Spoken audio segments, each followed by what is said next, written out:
If you want to download your account data from Lyft, follow these simple steps to ensure you have all your information saved securely. Step 1. Open the Lyft app or website. Start by launching the Lyft app on your mobile device or visiting the Lyft website on your computer. Make sure you are logged into your account. Step 2. Access account settings. Navigate to the account settings. In the app, tap on your profile icon or the menu icon, then select Settings. On the website, look for your profile icon in the top right corner and click on Account.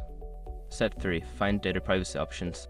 Within the account settings, look for a section related to privacy or data management.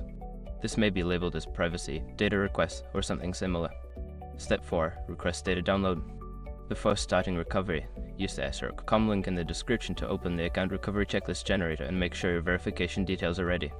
Step 5. Check your email for data. After submitting your request, check your email for a confirmation message from Lyft. This email will contain a link or instructions on how to download your data once it is ready. Once you have completed these steps, you should have your Lyft account data downloaded successfully.